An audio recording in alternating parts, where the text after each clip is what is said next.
What is the most bogus charge you've seen on a bill? Last week, my friend Claire decided to take her teenage son Alex to the urgent care clinic after he twisted his ankle playing basketball. He had a swollen foot and could barely put weight on it, so she wanted to make sure it wasn't serious. When they arrived, the waiting room was packed, and the TV played an endless loop of health commercials. They waited over 2 hours, watching people shuffle in and out. Finally, a nurse called them back to a small examination room. She barely glanced at his ankle, grabbed a small spray bottle of antiseptic, sprayed it once, dabbed it with a paper gauze, and wrapped it with a standard elastic bandage. Then she said, "All done. Avoid pressure for a few days." Claire blinked. "That's it? No x-ray? No pain management? Nothing?" The nurse smiled politely. "That's standard treatment for a minor sprain." The entire interaction lasted less than 3 minutes. Alex hopped awkwardly on one foot. The nurse left, and Claire couldn't believe how quick it was. 2 weeks later, a thick envelope arrived in the mail. Claire opened it, and her eyes went wide. The clinic had charged $912 for urgent care evaluation and treatment, $912 for one antiseptic spray and a wrap. She called the billing department immediately, thinking it had to be a mistake. "No mistake," a calm but firm representative said.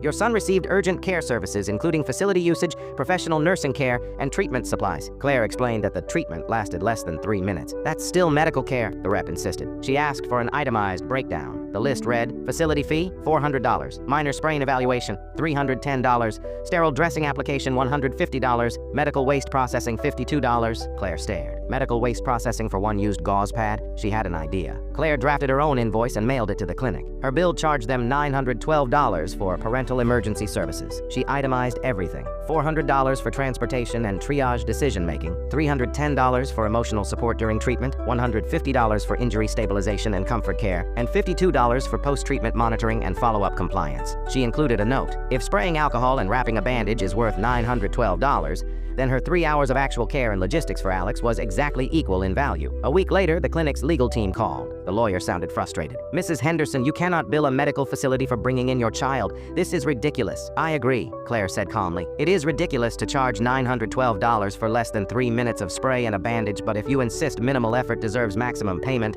my 3 hours of real emergency work is worth exactly the same." "This is absurd," he said. "We could take this to court." "Perfect," she replied. "I'll bring pictures of the bandage, the spray bottle, and my son's injury showing no doctor ever examined him. You can explain why alcohol and gauze cost more than most people's weekly rent. I'll also bring receipts proving I can buy the exact same supplies for under $10. 3 days later, the clinic called back. "We are prepared to adjust your account as a goodwill gesture," the lawyer said. Claire replied, "There's nothing to reduce. Drop your bill entirely and I'll drop mine. Otherwise, let a jury decide if spraying alcohol is worth $912. The following week, a letter arrived confirming the account had been adjusted to zero balance due to administrative review. Her invoice was never mentioned again, and Claire couldn't help but laugh at the absurdity of being forced to bill a clinic for actually paying attention to her own child's injury.